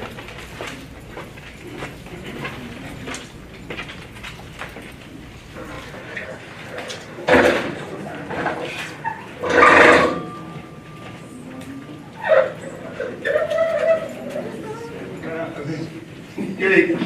Good evening. Good evening. I just needed something to put myself. Hello everyone, my name is Nathan Harrington and I am the founder and manager of Ward 8 Woods, which started last summer, July of last year, and is sponsored by the Anacostia Coordinating Council. And it is, so we're working under their auspices currently, but we're also working to organize Ward 8 Woods as an independent nonprofit organization. And Ms. Morton here is one of our board members for that. Do you want to introduce yourself? Yes, how y'all doing? My name is Christopher Williams. I'm a park steward at Ward 8 Woods. Yes, and he's going to help pass out some of the literature. I have actually 3 different flyers for 3 of the different Ward 8 parklands that we work in. So the goal of Ward 8 Woods is to engage residents, both as paid park stewards, and Christopher is one of 5 that we have, as well as volunteers in restoring the health and beauty and vitality of the forested areas in Ward 8. There's more than 500 acres, including Shepherd Parkway. There's these woods that run along 295 from here all the way up to St. Elizabeth. That used to be 105 acres. As you probably know, 8 acres were given away in order to make way for the new Malcolm X Avenue interchange project. So now it's 197 acres. And we think it's really important that we take care of the land that we have. In addition to Shepherd Parkway, there is Oxen Run Parkway, the portion that is east of 13th Street, going up to Southern Avenue and Mississippi Avenue. That is federal, and it is forested. Everything from South Capitol Street up to 13th Street is district-owned parkland, which is managed by DC Parks and Recreation. We also work in Fort Stanton Park in the northern part of Ward 8, and those 3, Shepherd, Suitland, and Oxen Run are federal, and then Suitland Parkway, the woods there's about 100 acres of woods along both sides of that roadway, which are owned by the DC government. Urban forests are a huge asset because they clean the air and the water. They're a filter for noise and pollution. In the case of Shepherd Parkway and Suitland, they serve as a barrier and a filter between where people live and very busy roadways. And there are a lot of social benefits to people who recreate and spend time in nature, experience all sorts of physical and mental health benefits. Areas that have more green space, when controlling for other factors, they have less crime. Children are better behaved when they have access to nature. All these incredible things that we don't even think about. And these woods also have tremendous historical significance. Ms. Morton often speaks about the George Washington Young plantation, which had more people enslaved than anywhere else in the District of Columbia.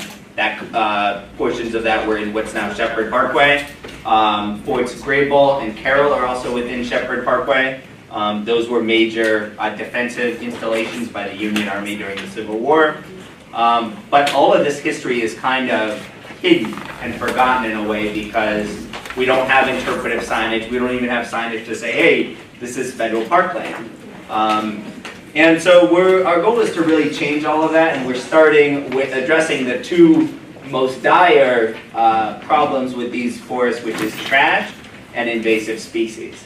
Over decades, hundreds of thousands of pounds of trash has been thrown into these wooded areas. Not just regular litter, but household items, car parts, construction materials. And so since our crew started almost a year ago, we've removed about 120,000 pounds of trash. Those compactor trucks carry 4,000 pounds, so enough to fill about 25 of those. Today, we did about 2,000 from Suitland Parkway and the intersection of Suitland and Stanton Road. So our crew does amazing work. So far, most of our funding has come from DC Department of the Environment, but we've also gotten some private funding, and we're working to increase that so that we can give our crew members more hours. Right now, it's only about 10 hours a week. They make $15 an hour, but it's really hard work, particularly this time of year. And then the other thing that we're working a lot on is invasive vines. These are plants that come from other parts of the world, and because they did not evolve alongside the other plants and animals that live here, the plants and animals that are native to here can't eat them. The animals can't eat them. The plants are not equipped to compete against them. So they grow faster than everything else, and they take over. So if you see a tree that's totally covered in vines, it's probably an invasive vine. And because if it were a native vine, there are vines that are native, but they have lived alongside the trees here for millions of years. Those trees have ways of holding their own. But when they're invasive, they take over, and so it's up to us to try to control that so that our trees don't get smothered and killed. Yes? So that's the focus right now, and then long-term plans are to build some trails and have some recreational programs so that these parks can really be an amenity for the people that live here, and they'll be as well maintained as, for example, Rock Creek Park. Because when you look at the parks here, the forested areas here in Ward 8, and then you look at Rock Creek Park or other affluent and predominantly white areas, there's a vast disparity, and that disparity is indicative of environmental racism, where pollution and lack of attention to environmental needs falls heaviest on low-income communities and communities of color. So that's what we're trying to change. The goal is to sort of empower people, create opportunities for people, while also healing the land. And I wish I had a projector, but maybe try to show you some of my pictures here. This is our logo, Ward 8 Woods. This is a picture of our crew. This is an example of how beautiful our forest can be. This was taken on the south side of Sewell Parkway near Stanton Road. And this is an example of how horrible it can be. This was taken up in the same area, about 200 yards away. You can't see the ground because it's completely covered in trash. So our objective is to clean that up, but ultimately to also increase understanding and appreciation for the value that this land has, so that people can treat it better. Yeah. You said they were taken near each other, so Yeah. is the one on the left the before and the one on the right after? No, they're about 200 yards apart. So in a lot of places you'll have apartment buildings or a street, and you have a lot of trash that's been thrown from the building or from the street. But if you go into the woods a ways, nobody goes back there, so there's no trash. So in the one area that people aren't using trash. Yeah. So some of our results so far, over 1,300 hours worked. As I mentioned, we've removed 120,000 pounds. That's more than 2,500 trash bags. Tires are something that gets dumped in our woods a lot because they're expensive to dispose of legally. And they're a big problem in the woods because they slowly degrade. They leach petroleum and other toxins into the soil. And they hold water. And that water is super warm and stagnant, and that breeds mosquitoes. Any questions?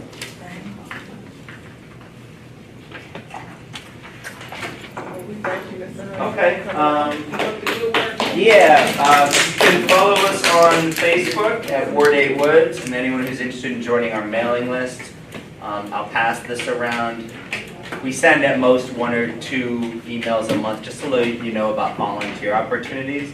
Every second Saturday we have a cleanup here along Shepherd Parkway. Thank you. Oh, and can I say one more thing about it? While he's saying one more thing. No gravel. Can Mr. Tree Shepherd make her way on up? Okay. Now for something completely different. I'm also associated with the Ward 8 Farmers Market. I was the manager the last 3 years. I am no longer, but that market has been in Congress Heights since 1998. Last year was the 20th anniversary. Wow. And it is held every Saturday from 10 to 2 in the parking lot behind Martin Luther King Elementary School at 6th and Alabama Southeast. So it's not the only farmers market anymore, but it's the oldest, it's the original, and I think you'll like it. And those postcards have gone around as well. Thank you. Before Ms. Shepherd begins to speak, I do want to just say thank you to Mr. Nathan Harrington because they do awesome work, and I look forward to working with you, especially in the corner of South Capitol and Southern Avenue, right there where that underbridge and pathway is, right there that needs cleaned up. But when y'all do see those big, large bags filled on the side, what's the sign, what does your sign say? Yeah, we have a sign that has the Ward 8 Woods logo, and it says, "This trash has been removed from public parkland and will be picked up within 5 days. No need to call 311. Thank you for your patience while we restore our natural areas if you have questions." And then this is my phone number. So I was testing them with that sign, but the sign that I like is the one that I have in my yard that you provide everyone That too, else. yes. So what's that sign? Yeah, we have, unfortunately, I didn't have any to bring tonight, but in the places where we work, we put up signs that say, "Your litter hits close to home, take control, take care of your trash." And we also, when we have them, we also distribute them, encourage people to put them up on the Saturday. Awesome, thank you.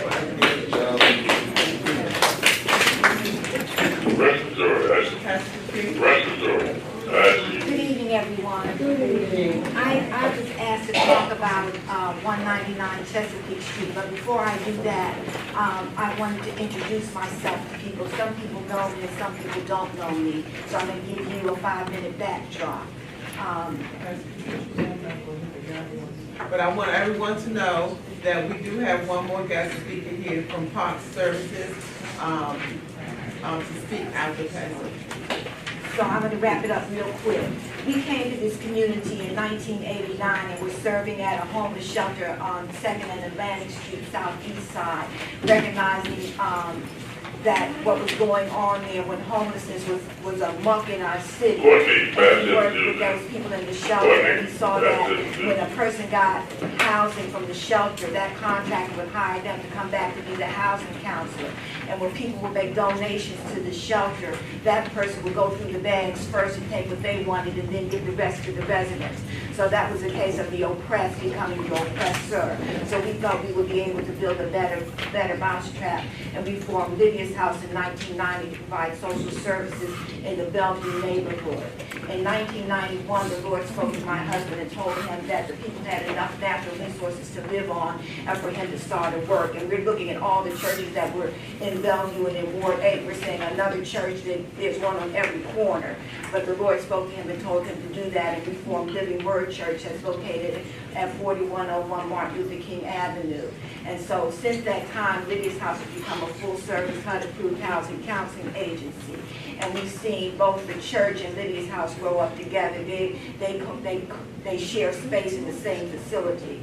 And in 1998, we formed the Far Southwest Southeast Community Development Corporation because it wasn't enough to be able to have an organization addressing the spiritual needs of the community or the social service needs of the community. We needed to be able to have a vehicle where we could do some economic and community development programs and have a vehicle that we would be able to work through. And that's when we formed the Far Southwest Southeast Community Development Corporation. And I have to say that one of our pastor's principles is that we have to leave a place better than it was when we found it. And that's what we did. We started buying up abandoned properties, and back in the day, you could get a 4-unit apartment building for $35,000 on Galveston Place. And we bought one there and we rehabbed it and made it available for people, and we're charging people like $500 a month for rent. When they could pay it, we did that. And then we started buying other properties in our neighborhood. We bought a house at 4004 Martin Luther King Avenue Southwest that was a group home at one time, and we remodeled that and we rehabbed that, and we lived in that house for a minute. And before we bought it, it had been that group home, and we bought it back online, and I believe that the first president of the Bellevue Neighborhood Citizens Association purchased that home from us. We also bought a house on Brandywine Street Southwest. And we lived in that house for a number of years until my husband's legs gave out on him, so we had to move someplace where we could age in place, which is really very important to seniors. As we get older, we need to be able to stay in the places that we live. And so that's a short story. But as we've been in this neighborhood since 1990, everything it is that we have done was to serve the community and to improve a quality of life for the residents. Sometimes people come to Living Word Church to get help and end up getting help from Lydia's House. Sometimes they come to Lydia's House and end up getting help from Living Word Church. So we're here to serve the community. We began to purchase the properties that are located at South Kaplan and Atlantic Street Southwest. First we bought the movie theater, then we bought the the drugstore that was on the corner that was boarded up for like 20 years. And people were wondering when something was going to happen and when somebody was going to do something. And Reverend Motley was instrumental in teaching me a phrase: you got to live, work, and worship in Ward 8 before you can do anything in Ward 8. And so that was some of the things that we implemented. And we were able to acquire enough footprint down there that the Land Street Shopping Center to be able to develop Trinity Plaza. And while people have issues with Trinity Plaza, you have to admit that that improved that corner there. And it gave people an opportunity to move into a brand new apartment building. People that have been renters and that probably will remain renters had an opportunity to move into a brand new apartment building, be the first tenants in there. And that's not an opportunity that comes along for us very easily or often. We also were paying attention to the lot at 199 Chesapeake Street, and we've been praying and asking the Lord to guide us in that whole process there. And it used to be a group home for mentally challenged individuals there, and I think that that's been closed for about 15 years, and the land has just been vacant all of that time. And so when you look at the homeless population, the homelessness that's going on in our city, the lack of access to affordable housing, and certainly the lack of access to affordable home ownership housing, 199 Chesapeake Street is presenting the community with an opportunity where we can train up the next generation of homeowners, because one of the things that I learned in working in Ward 8 is that people like living in Ward 8. People like living in Bellevue. So when Mama grows up in Bellevue, she wants her children close by to be able to be in Bellevue, but she don't necessarily want them in her house. So we have to create opportunities for that next generation of young person to come in and be able to buy a house. So to our great surprise, the property changed from a Department of Health Services property to a DHCD property, and then a month later they came out with an RFP to develop the property. And I'm really very sorry that they didn't follow protocol and come to the ANC Commission and discuss that with the commissioners, or go to the Bellevue Citizens Association and discuss that with them. But the fact still remains that we need affordable housing and homeownership housing in our community. So we are preparing ourselves to be able to submit a proposal to DHCD. I understand that they had a pre-bidders conference, and I went to that conference, and at that conference they said that they had put the proposal date on hold until the developers came out and met with the ANC commissions and met with the Bellevue Citizens Association to give their perspective of what it is that they thought could go there. So we did some research, and I think we had some handouts here on what R2 zoning is. And we shared this information with the Bellevue Citizens Association with the things that you could put on that property. It's very limited on what it is that you can put there, and it's really focusing on housing. And so we had did a preliminary work with an architect, and based on what the zoning requirements are, we're able to put 13 semi-attached houses on that lot that would remain affordable to people in different income. They wanted to have 75% of the units that went there to be affordable to people that were making at least a minimum of 50% of the area median income. And what that says to me, if there are two people in the household that have to make $12 an hour and they're both working at that, they'll be able to afford one of those units. And then they'll be able to get down payment and closing cost assistance from DHCD with the HPAP program. So they're making it, when people talk about affordable housing, the running line was affordable to who? So this project is going to be able to be affordable to people's children that have been in this neighborhood, that want to stay in this neighborhood.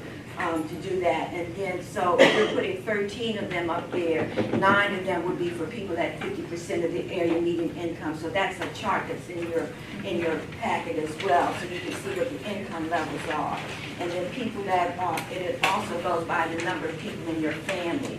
And then people that make 8% of the area median income would be eligible to buy the other units. There will be 4 units. 4 units that would be available for people that are at 80% of the median family income. They're changing the language. It used to be median area income. Now they're calling it the median family income. And one of the things that we need to look at is what is it that we as a people are going to do, because I want my people to be blessed and be in health. People that look like me, people that want to live where I live, people that want to work where I work, people that want to worship where I work.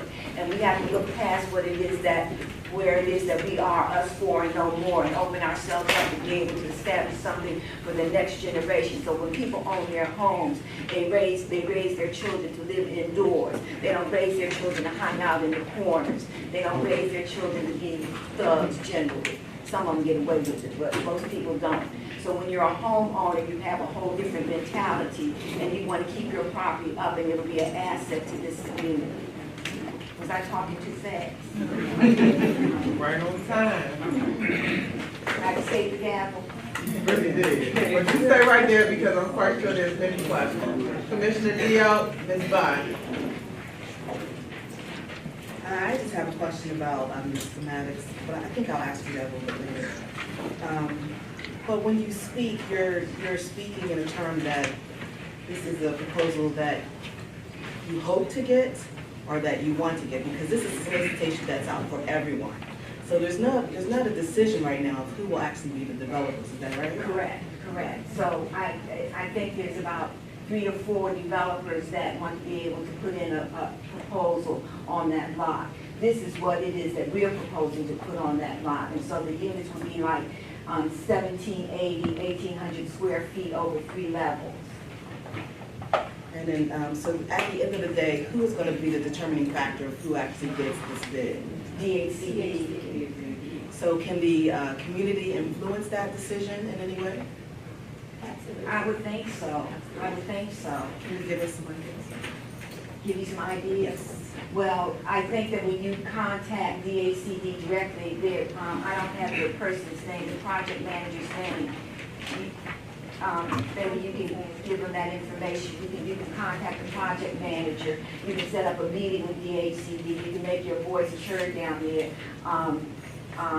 Kimmy has already gone down there and made her voice known, and I think that she was instrumental in getting them to put a hold on everything until people came out and talked to the ANC Commission and talked to the W Civic Association. So I think that it was just an oversight. I try not to take everything that the government does personally. I think that they were just anxious to be able to say, here's something that we can do because people want affordable housing, so here's an opportunity that we can bring that to the community, and just got the ball rolling and didn't go back and dot their I's and cross their T's. So it was an oversight on their part. So I'm sorry that they overlooked us, which is the habit that they have. But I don't think we should take it personally. I think that we should move forward with it to be able to try to have that happen in our neighborhood. This proposal that you're bringing to us today, is this for sale or is this just for rental? For sale. It's all for sale. It's all for home ownership.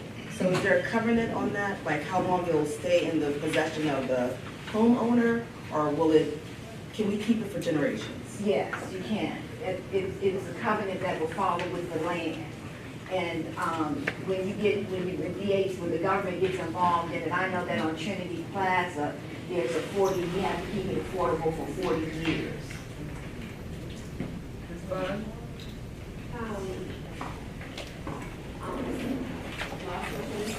But thank you for coming out this evening. I disagree a little bit that it was an oversight on the government. Where community projects are involved, it should never be an oversight. And I think that the government absolutely needs to be intentional in making sure that the community is aware of what's happening in their neighborhood. That being said, in terms of the schematic that you have here, can you talk about what parking would look like for the 13 lots that you are proposing? Because that street already, Second and Chesapeake, is already a traffic issue because of the school, especially in the mornings and in the afternoons. So just wondering what the parking would look like for those homes. So that's one part to the question. And then I see you mentioned that you're proposing semi-detached, but I see what looks to be a few lots that are completely detached. I just want to make sure I'm clear in reading. Yes, yes. Just each one of the lots have to be subdivided and they have to be 2,000 square feet. So we were looking at how we could maximize the space. So some of them are freestanding, but their sizes will be comparable. They will all be between 1,700 and 1,800 square feet. And there's going to be in the rear of the property that will probably come in off of 2nd Street. There'll be parking in one space for each one of the units. So you see the square, so you can tell me, is this, that's second? No, that's Chesapeake Street. So this is Chesapeake. And back here is 2nd Street. Right here? Yes, 2nd Street. So there'll probably be an entranceway into 2nd Street that will be into the rear of the houses and there will be parking available for the tenants, the residents that are living there. Okay, so each lot will have their own parking space for black. Correct. And Madam Chair, I have a question. Yes, ma'am.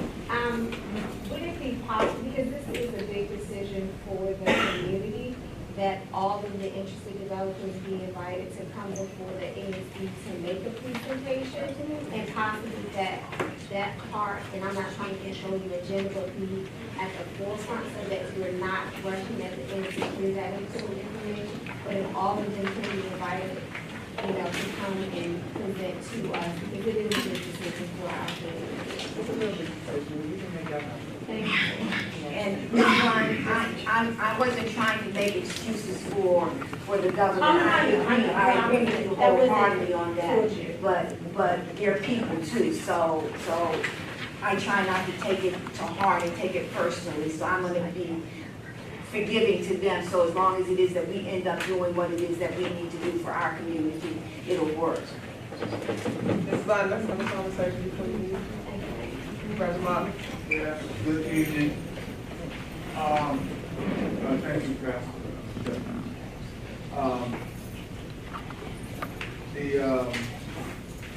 One of the things that we need to be aware of is that Bellevue is a community that is has multiple housing identities. We have market rate people, we have affordable, and we have some people that live because of subsidies.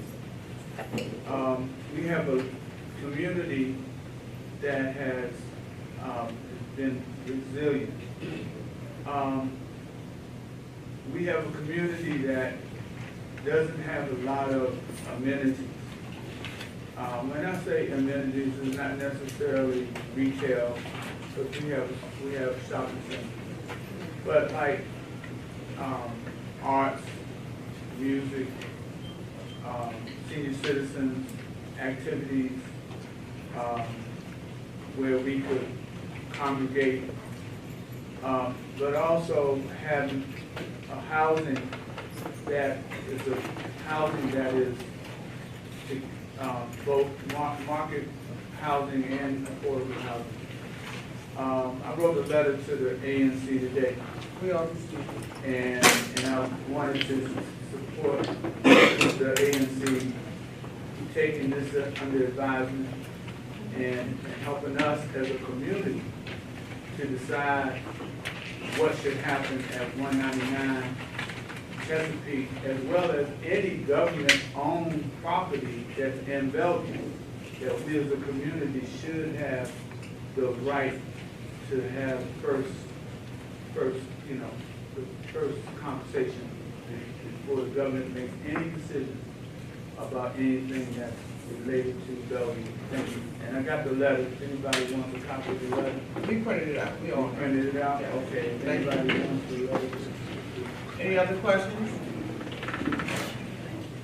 Concerns?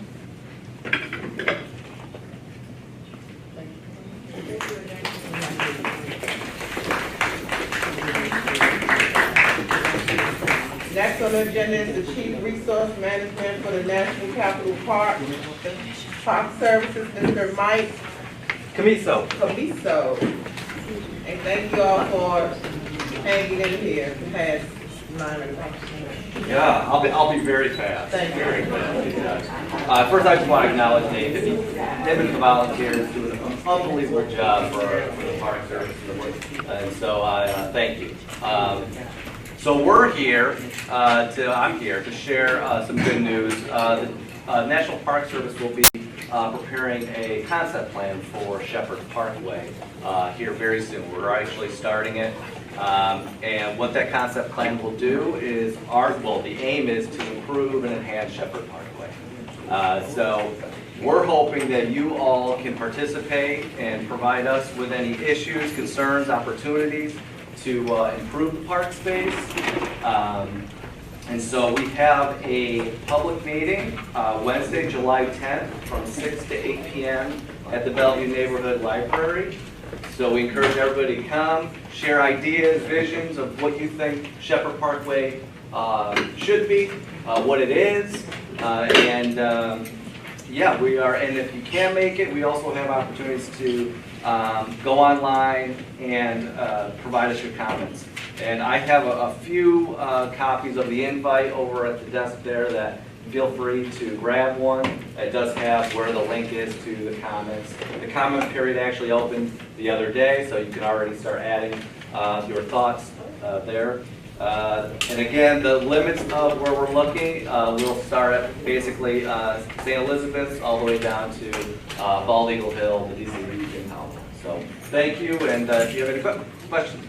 I have a question. It doesn't have to do with Shepherd Parkway, but it just eats at my craw for me to come down South Capitol Street and just by the Army base or the military base, and all those poles are standing up straight at attention, and the lawn is cut, and everything is decent in order. And then when I make that left to come up South Capitol Street, all of that wooded area there is run amok. And then I know that forestry people say when your trees fall down, let them stay there until they decay into the ground. But it just makes our coming into our neighborhood very unattractive. So I want coming up that exit off of 295 to be cleaned up. Yeah, and I would, if you could send that email to the NACE superintendent, it'll likely get either to our chief of facilities, who then can direct her staff to get that cleaned up, or if it's a resource management issue, it'll come to me. And then I can address it if need be. Did you say who we have to send that to? Yeah, so it'll be the NACE superintendent, Tara Morrison, and it's NACE_superintendent at NPS.gov. What is NACE? Oh, National Capital Park East. That is the park that manages all of Shepherd Parkway. Okay. National Capital Park East. Yeah. Okay. One more time. East. National Capital Parks, NACE _.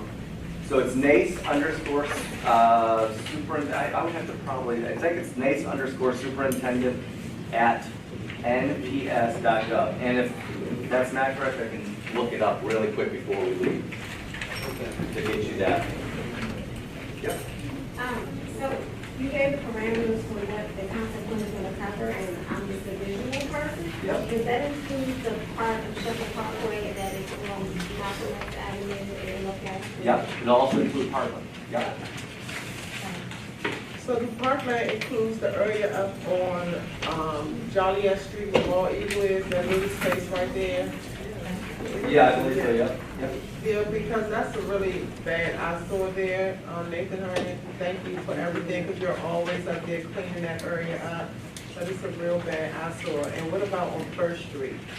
Like First and Joliet, is that part of National Parkland also? I would have to look. Here, show you that, just making sure. We're at the bottom of the hill, yeah, by Oxen Run.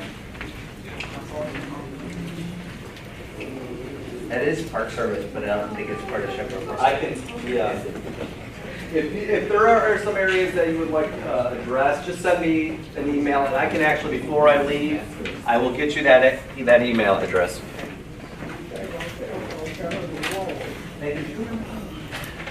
It usually just comes to me, and so I. Any other questions pertaining to National Park Services? Thanks, Pastor Patrice, because the area that's right there on 295, all the way from the sidewalk, hanging off the hill, the hill looks like it's about to fall into the sidewalk, and it's just a real bad eyesore, but it's a beautiful property because you have deers and everything that's up there, but you can't even see the beauty in it because the grass is not cut. Gotcha. I will let Diana know. All the way down to the church. Okay. All of this. And so the email again, nace_superintendent@nps.gov. How do you spell NACE? NACE, just the acronym for National Capital Parks East. NACE. NACE_superintendent@nps.gov. So for any concerns that usually go, that's what you would send it to, and then what it'll get directed to the division chiefs to distribute. Thank you, everybody. Thank you. Are there any other concerns or questions that anyone want to address the ANC about tonight? If everybody's finished, may I say something? Sure, Ms. Jones. Okay. I have taken signatures here. We do not have any spin classes East Savannah costume. And right now, I'm taking signatures because we hope to get some. I see her smiling, right up your alley, right? I'm hoping to get some here at the ball even. Spin classes. Spin classes. Stationary bike, good cardio. Yes. So, I'm pretty sure I'm going to get a lot of ANC signatures. And anybody else is welcome who hasn't signed, please. Because like now, I'm going over to Raymond, which is, what is it, Georgia and Pepper. That's where I have to go to get spin classes 3 days a week. So, anybody, welcome. Well, at the end of the meeting, if you would like to sign on to the petition, please feel free. Thank you. Any other questions? Yes, Ms. Bond? Announcement? Yes. Good evening, everyone. Just wanted to remind you that on Saturday, July 6th, the Bellevue Neighborhood Civic Association is having our monthly meeting. Topics of discussion include the 2020 census, which we all need to get ready for and to help our neighbors be ready for, because if we want resources in our community, it's all about the numbers that are counted in the room. So that is one topic. We'll also have plan to have DDOT there to talk about the I-295 interchange project, any other DDOT-related issues or concerns that you might have. And I forget the other presenter, but it's around fresh foods and farming, yada yada. But 11 a.m., Community of Hope, July 6th. Hope to see you there. If not, have a great, safe, and pleasant holiday week. Any other concerns, questions? Commissioner Dio? I just wanted to just, once again, talk about the USDA meal program for the children. It does apply to all the children in Bellevue area, even though it's at Wingate. So you are allowed to come there, you're allowed to park, just check in with the security guards. And for lunch, it's Monday through Friday, 11:30 to 12:30. And they have snacks, once again, at 3:30 to 4:30. It's for children 19 and under. With that said, it's now 9:09, and we, yeah. Sorry about that. Just want to make an announcement. I'm just visiting from Spin. We're a scooter company, and we've been working with Commissioner Diop for a while now.